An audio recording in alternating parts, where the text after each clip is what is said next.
नमस्कार दोस्तों, आप सभी का स्वागत है हमारे YouTube चैनल पर। और आज का जो हमारा टॉपिक है वो है विश्व के प्रमुख बायोम, जिसे हम कंटिन्यू कर रहे हैं। और इससे पहले हम जो पढ़ चुके हैं वो हम स्थलीय बायोम के बारे में पढ़ चुके हैं। मैं आपको नीचे दिखा रहा हूँ कि देखिए स्थलीय बायोम में हमने कौन कौन सी चीज़ें कंप्लीट कर ली हैं। उष्ण कटिबंधीय सदाबहार वन बायोम, मानसूनी वन बायोम, भूमध्य सागरीय वन बायोम और टैगा टुंड्रा पढ़ चुके हैं। घास स्थलीय बायोम भी पढ़ चुके हैं जिसमें हमने सवाना और शीतोष्ण घास पढ़ी थी। और मरुस्थल बायोम भी हम कंप्लीट कर चुके हैं लास्ट वीडियो में। और आज की जो हमारी वीडियो है वो बेसिकली जलीय बायोम के बारे में पढ़ने के लिए है। हम बायोम्स को पहले ही डिवाइड कर चुके हैं। हम यहाँ पर स्थलीय बायोम को कर चुके हैं कंप्लीट। जो इसके अंतर्गत हमने वनीय बायोम, घास बायोम, टुंड्रा बायोम और मरुस्थल बायोम कंप्लीट कर लिए हैं। और जलीय बायोम की आज बारी है और जलीय बायोम को भी हम आज फर्दर 3 पार्ट्स में डिवाइड करेंगे। एक तो सागरीय बायोम और एक संक्रमणकालीन बायोम, जहाँ पर स्वच्छ जल और खारा जल यानी कि स्वच्छ जल और खारा जल मिलता है, उसे ही हम बोलते हैं वहाँ पर संक्रमणकालीन बायोम। इसके बारे में पढ़ेंगे और अलवणीय जल या फिर स्वच्छ जल बायोम के बारे में पढ़ेंगे। देखिए आज की जो बेसिकली वीडियो है वो सागरीय बायोम के बारे में पढ़ने की है। आज हम 3 चीज़ें पढ़ने वाले हैं। एक तो खुला समुद्र बायोम, प्रवाल भित्ति के बारे में और तटरेखा बायोम के बारे में। इन सब के बारे में हम पढ़ने वाले हैं। नेक्स्ट वीडियो जो होगी हमारी उसमें आर्द्र भूमि जो है, जो हम वेटलैंड बोलते हैं, इसके लिए एक अलग से वीडियो होगी। फिर कच्छ मैंग्रोव और ज्वार नद के लिए एक अलग वीडियो होगी। फिर हम स्थिर जल और बहाव जल वाले को, जैसे तालाब और झील का बायोम है, इसके बारे में पढ़ेंगे। फिर नदियां और झरने, इनके बारे में पढ़ेंगे। ठीक है, ये हो जाएंगे अलवणीय या फिर स्वच्छ जल बायोम के बारे में। जब ही इसको कंप्लीट कर लेंगे तो हमारा बायोम्स का चैप्टर पूरी तरह से कंप्लीट हो जाएगा। ठीक है, तो आप समझ गए होंगे बेसिकली हमें किस वे में चलना है। देखिए आज की हमारी वीडियो इस तरह से है, आप जैसे पीपीटी में देख पा रहे हैं। हम बहुत सही चीज़ मैप के द्वारा समझने वाले हैं। और चलिए अब शुरू करते हैं। देखिए सबसे पहले हम चलते हैं, हम डिवीजन कर चुके हैं बायोम का। बायोम का डिवीजन हम सभी जानते हैं, स्थलीय बायोम और जलीय बायोम हम कर चुके हैं। आज जलीय बायोम की बारी है। जलीय बायोम में हम पढ़ेंगे सागरीय बायोम, और सागरीय बायोम में खुला समुद्र और प्रवाल तट और तटरेखा। अब देखते हैं। देखिए सागरीय बायोम को हमने 3 पार्ट्स में डिवाइड किया। एक तो खुला समुद्र, एक प्रवाल भित्ति और एक तटरेखा बायोम। देखिए सबसे पहले तो हमें समुद्र के बारे में कुछ टर्म्स हैं उनके बारे में पता होना चाहिए। खुला समुद्र है उसके बारे में कुछ वर्ड है उन्हें पता होना चाहिए। जैसे मैं आप मैप दिखा रहा हूँ आपको, एक मैंने व्यू दिया है आपको ओशियन का।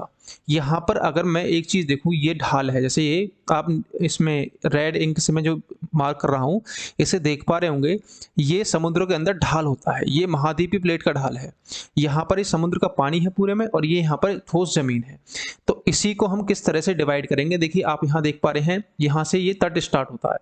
यहाँ ये उच्च ज्वार तंत्र है, यानी कि जब हाई टाइड आता है तो इसे बोलते हैं हम उच्च ज्वार तंत्र। जहाँ तक टाइड पहुँच जाता है, ज्वार सबसे ऊंचा होता है। और यहाँ लगभग इसके बीच में एक तो निम्न ज्वार तंत्र है यहाँ पर, और ये है उच्च ज्वार तंत्र। इनके बीच में एक ये लेवल होगा, इसे ही हम बोलते हैं सी लेवल यानी समुद्र तल। जो उच्च ज्वार तंत्र, जो हाई टाइड आता है और लो टाइड आता है, इन दोनों के बीच का जो एवरेज होता है उसे ही हम बोलते हैं सी लेवल, जिससे आपकी सभी हाइट नापी जाती है। इसे ही हम सी लेवल बोलते हैं। ठीक है, फिर आता है नैरेटिक जोन, इसे बोलते हैं हम 200 मीटर। देखिए यहाँ से यहाँ तक समुद्र की गहराई जो होगी पानी में 200 मीटर होगी। जहाँ 200 मीटर की गहराई जो होगी इसे ही हम बोलेंगे नैरेटिक जोन। और 2200 मीटर की ऊंचाई, अगर मैं पानी यहाँ तक मानूँ तो, सॉरी यहाँ तक मैंने यहाँ उच्च ज्वार तंत्र यहाँ ले लिया है, गलती से थोड़ा नीचे बन गया है ये। तो 200 मीटर की ऊर्ध्वाधर, जैसे समुद्र तल है यहाँ से लेकर ऊर्ध्वाधर 200 मीटर की जो ऊंचाई होगी, इतनी दूरी तक जो होगा वो होगा आपका नैरेटिक जोन। और यहाँ पर सर्वाधिक जैव विविधता पाई जाती है, क्योंकि यहाँ पर जीव अधिक मात्रा में पाए जाते हैं, इसी वजह से जैव विविधता भी अधिक पाई जाएगी। ठीक है, ये हो गया आपका नैरेटिक जोन। अब हम आगे से डिवाइड करें, इससे आगे नैरेटिक जोन से आगे चलें, यहाँ नैरेटिक जोन है, इससे आगे चलेंगे तो ये होगा पेलेजिक क्षेत्र। पेलेजिक क्षेत्र को भी हमने फिर इसमें डिवाइड किया प्रकाशिक क्षेत्र। प्रकाशिक क्षेत्र में भी हमने यहाँ पर इसे ऊपरी पेलेजिक, मध्य पेलेजिक, गंभीर पेलेजिक और अति गंभीर। हमने क्या काम करा, यहाँ 0 से 200, इससे यहाँ से नीचे आएंगे तो यहाँ 0 से 200 मीटर तक क्या होगा, ये आपका ऊपरी पेलेजिक। 200 से फिर 1000 तक लगभग आपका हो जाएगा मध्य पेलेजिक। फिर नीचे अगर जाएंगे तो अति गंभीर पेलेजिक तक जो होगा वो 1000 मीटर से 6000 मीटर तक होगा लगभग। ठीक है, तो इस तरह से हम इसे डिवाइड करेंगे। अब एक चीज़ और समझने वाली है समुद्र के बारे में, यहाँ तक हमने पढ़ चुका है नैरेटिक जोन है। अब देखिए यहाँ पर एक होता है महाद्वीपीय मग्न तट। ये इस तरह से समुद्रों के अंदर जो थोड़ा सा ढलान, कम ढलान वाला क्षेत्र होता है, इसे हम बोलते हैं महाद्वीपीय मग्न तट। आप इसे समझ पाएंगे। अब एक साथ समुद्रों में जाकर एक साथ ढलान आता है यहाँ पर, तो इसे ही बोलते हैं हम महाद्वीपीय मग्न ढाल। समझ में आया आपको, महाद्वीपीय मग्न ढाल।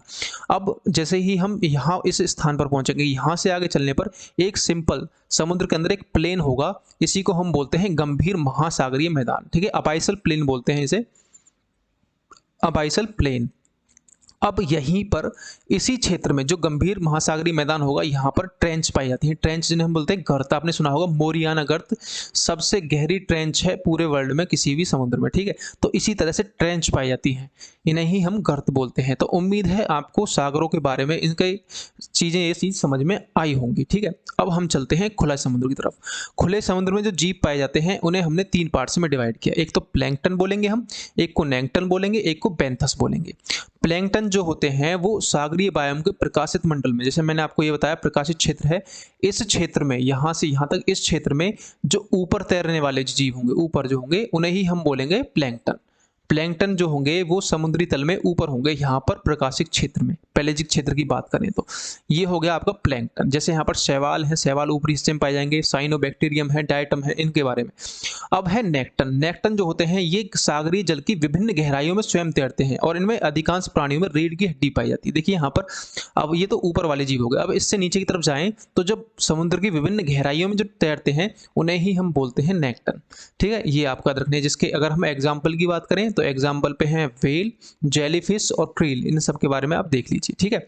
अब है बेंथस। बेंथस जो होते हैं ये बेंथस तटीय क्षेत्रों के खुले सागर में 200 मीटर की गहराई पर निवास करते हैं। जैसे कि मैंने आपको बताया था नेरेटिक जोन में, यहाँ अगर हम समुद्र की 200 मीटर की गहराई लें, समुद्र तल से अगर हम 200 मीटर गहराई तक जाएं नेरेटिक जोन में, तो यहाँ पर ये जीव निवास करते हैं और यहीं पर सर्वाधिक जैव विविधता पाई जाती है, ठीक है। ये हो गया बेंथस के बारे में। अगर हम प्लैंकटन को भी आगे डिवाइड करें तो प्लैंकटन जो होते हैं इन्हें एक तो फाइटोप्लैंकटन बोलते हैं और इन्हें जूप्लैंकटन बोलते हैं। फाइटोप्लैंकटन जो होते हैं वो जैसे पृथ्वी पर यानी जमीन पर, पृथ्वी नहीं, अगर हम जमीन की बात करें, लैंड एरियाज की बात करें, तो वहां पर जो आपके उत्पादक पाए जाते हैं जैसे पेड़ पौधे होते हैं, तो फाइटोप्लैंकटन भी वही होते हैं। समुद्र में जो उत्पादक होते हैं उन्हें बोलते हैं हम फाइटोप्लैंकटन। जैसे समुद्री उत्पादक होते हैं, शैवाल है, ये क्या होते हैं, समुद्री उत्पादक होते हैं जो अपना खाना स्वयं बनाते हैं। अब जू प्लैंकटन की बात करें तो जू प्लैंकटन जो होते हैं ये एक तरीके से फाइटोप्लैंकटन जो होते हैं ये पादप होते हैं समुद्र में, पादप मतलब पेड़ पौधे। अब जू प्लैंकटन की बात करें, जू प्लैंकटन जो होते हैं वो समुद्र में वो जीव जंतु होते हैं। जीव जंतु भी किस तरह के, इसे भी हम 3 पार्ट्स में डिवाइड कर सकते हैं, शाकाहारी, मांसाहारी और अवसाद पोषित। जैसे आपने शाकाहारी सुनेंगे, लैंड एरियाज पर पाए जाते हैं शाकाहारी, और फिर मांसाहारी आते हैं, ऊपर सर्वाहारी होते हैं, एक अपघटक भी होते हैं। तो इसी तरह से अवसाद पोषित जो है अपघटक की तरह होते हैं, ठीक है। तो आप इसका डिवीजन समझ पाए होंगे। अब देखिए ये तो हो गए खुले सागर वाले क्षेत्र जितने भी मैंने बताया। अब जीव जंतु मैंने आपको यहाँ बता दिए हैं, जितने भी जीव जंतु मैंने नीचे यहाँ लिखे हुए, शैवाल है, साइनोबैक्टीरियम है, व्हेल, जेलीफिश, इन्हें आप इस तरह से डिवाइड कर सकते हैं। अब अगर हम बात करें प्रवाल भित्ति के बारे में, एक तो खुला सागर तो हमारा हो गया, अब हम बात करते हैं प्रवाल भित्ति बायोम के बारे में। प्रवाल जो है वो उष्ण कटिबंधीय सागरों में पाया जाने वाला एक चूना प्रधान जीव है। अगर मैं आपको एक सिंपल लैंग्वेज में समझाऊं तो अगर ये हमारा ग्लोब है, पृथ्वी है, इसे हम ग्लोब से रिप्रेजेंट करते हैं, तो यहाँ पर 0 डिग्री इक्वेटर लाइन होगी और यहाँ से लेकर 30 डिग्री तक ये एक उष्ण कटिबंधीय क्षेत्र होता है, ठीक है। तो इसके मध्य में जहां भी सागर आएंगे, सागर हो, महासागर हो, तो यहीं पर ये प्रवाल पाए जाते हैं। प्रवाल आखिरकार होता क्या है? प्रवाल एक प्रकार का जीव होता है जिसके अंदर एक छोटा मुलायम जीव होता है और उसके ऊपर एक कैल्शियम का खोल होता है, ऊपर कैल्शियम का हार्ड खोल होता है, और जब ये मरता है तो ये इसी स्थान पर मर जाएगा तो इसके ऊपर एक और प्रवाल स्थान ले लेगा। इसी तरह से ये यहाँ पर एक ठोस चट्टान बनती चली जाएगी, ठीक है। अब प्रवाल जो है उसके ऊपर एक जूजेंथली शैवाल, आपने नाम सुना होगा जूजेंथली, इसी प्रवाल के ऊपर जूजेंथली शैवाल जो है उगता है, शैवाल, और वो इसे कलर प्रदान करता है। तो आपको याद रखना है प्रवाल अलग है और ये शैवाल अलग है। शैवाल जो है इसको प्रवाल को कलर प्रदान करता है। और ये कहाँ पर होते हैं? उष्णकटिबंधीय सागरों में, और जहाँ का टेम्परेचर पानी का 20 से 21 डिग्री सेंटीग्रेड हो और प्रदूषण रहित पानी यानी स्वच्छ जल हो, स्वच्छ जल में हमेशा होते हैं। देखिए अगर प्रदूषण होगा तो प्रवाल जो है, प्रवाल का मुंह बंद हो जाएगा, मुंह बंद हो जाएगा तो वो जीव मर जाएगा, तो वहाँ पर वो हो नहीं पाएगा। इसी वजह से प्रदूषण रहित जल में पैदा होते हैं, ठीक है। अब मैंने आपको बताया था प्रवाल मरने पर दूसरा प्रवाल उसी के ऊपर स्थान होता है। जैसे आपने लक्षद्वीप का नाम सुना होगा, लक्षद्वीप जो है हमारे भारत में एक केंद्र शासित प्रदेश है, ये एक प्रवाल द्वीप है। प्रवाल द्वीप मतलब प्रवालों के मरने से एक जगह ऊपर इकट्ठा होने से इस तरह से ये समुद्र के बाहर निकल आए हैं और यहीं पर एक ठोस चट्टान बाहर निकल आई है, इसे हम क्या बोलते हैं? एक द्वीप, ठीक है। इसका निर्माण प्रवाल से हुआ है, लक्षद्वीप का। अब ये कहता है विश्व की सबसे बड़ी प्रवाल भित्ति कहाँ पर है? ऑस्ट्रेलिया में। ऑस्ट्रेलिया का जो मैप है आपने देखा होगा इस तरह से यहाँ पर, तो प्रवाल भित्ति जो सबसे बड़ी है वो यहाँ पाई जाती है, जिसे हम बोलते हैं great barrier reef. Great barrier reef इसका नाम है, विश्व की सबसे बड़ी प्रवाल भित्ति अगर आपसे पूछे। इन्हें हम समुद्र का वर्षा वन भी कहते हैं। जैसे आपने वर्षा वनों के बारे में पढ़ा होगा, जितने भी भूमध्य रेखा के आसपास पृथ्वी की लैंड एरियाज पर जितने वन हैं भूमध्य रेखा पे, वो क्या होते हैं, वर्षा वन होते हैं। वहां पर हर साल नहीं, लगातार रोज बारिश होती है, इसी वजह से इन्हें समुद्र का वर्षा वन कहते हैं।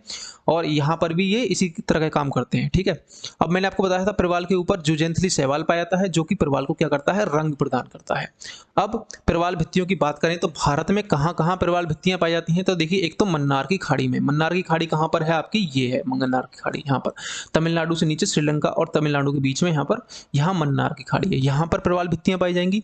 कच्छ की खाड़ी में पाई जाएंगी। कच्छ कहाँ पर है, ये कच्छ की खाड़ी है, यहाँ पर प्रवाल भित्तियां पाई जाती हैं भारत में। लक्षद्वीप जो है ये भी एक प्रवाल द्वीप है, तो यहाँ पर ये लक्षद्वीप जो है ये भी प्रवाल द्वीप है। अंडमान एंड निकोबार द्वीप समूह, तो यहाँ पर अंडमान एंड निकोबार द्वीप समूह की बात करें तो यहाँ पर ये भी एक प्रवाल द्वीप है। ठीक है, तो ये हो गई प्रवाल भित्तियां जो भारत में जहां जहां पाई जाती हैं। अब अगर हम तटरेखा बायोम की बात करें, तटरेखा बायोम क्या है, यहाँ पर अत्यधिक जैव विविधता पाई जाती है। मैंने आपको बताया था नेरेटिक जोन पीछे भी, तो उसी नेरेटिक जोन वाले हिस्से की बात है। यहाँ पर सर्वाधिक जैव विविधता पाई जाती है, इसे अंतर्ज्वारीय बायोम भी कहते हैं। देखिए तटरेखा बायोम जो होता है उसे हम 3 पार्ट्स में डिवाइड कर देते हैं। जैसे तटरेखा हमारी, ये समुद्री तट है, यहाँ पर ये जमीन है, यहाँ से पानी से स्टार्ट इस तरह से। तो यहाँ पर निम्न ज्वार क्षेत्र होगा, यहाँ पर लो टाइड क्षेत्र, यहाँ पर उच्च ज्वार क्षेत्र होगा और यहाँ पर मध्य ज्वार क्षेत्र होगा, जिसे हम सी लेवल भी बोलते हैं। तो इसे हम इस तरह से डिवाइड कर सकते हैं इस तटरेखा बायोम को। यहाँ पर जीव जंतु अधिक मात्रा में पाए जाते हैं, यहाँ पर जैव विविधता अधिक मात्रा में पाई जाती है। ठीक है, इसके प्रमुख जीव कौन कौन से हैं, जैसे क्रैब है, हर्मिट केकड़ा है, स्टार फिश है, स्नेल या घेंगा है जो आपने नाम सुना होगा, एटसेट्रा। ये इस क्षेत्र में पाए जाने वाले जीव हैं। ये तटरेखा बायोम है, किसी भी देश की तटरेखा के आसपास के बायोम्स को हम इस तरह से डिवाइड कर सकते हैं। ठीक है, आज की वीडियो में इतना ही। और एक चीज आप देखें, मैंने जो आज आपको पढ़ाया है वो पढ़ाया है खुला समुद्र बायोम, ये वाला। अब जो हमारी पीछे चलते हैं, सागरीय बायोम पढ़ाया मैंने आपको। अब आगे जो हम पढ़ने वाले हैं वो संक्रमणकालीन बायोम होगा। संक्रमणकालीन बायोम में भी हम सिर्फ वेटलैंड्स को पढ़ेंगे। वेटलैंड्स एक अपने आप में बहुत ही इंपॉर्टेंट चैप्टर है। यहाँ पर हम पढ़ने वाले हैं वेटलैंड्स होते क्या हैं, भारत में कितने वेटलैंड्स हैं, रामसर सम्मेलन क्या है, इन सबको हम पढ़ने वाले हैं। कितनी भारत में रामसर साइट्स हैं, इन सब के बारे में भी हम पढ़ने वाले हैं। ठीक है, आज की वीडियो अगर आपको अच्छी लगी है तो इस वीडियो को लाइक करें और हो सके तो वीडियो के ज़्यादा से ज़्यादा शेयर भी करें। और अगर आपका कोई सजेशन है तो हमें कमेंट में ज़रूर बताएं। ठीक है, मिलते हैं आपसे अगली वीडियो में, तब तक के लिए नमस्कार।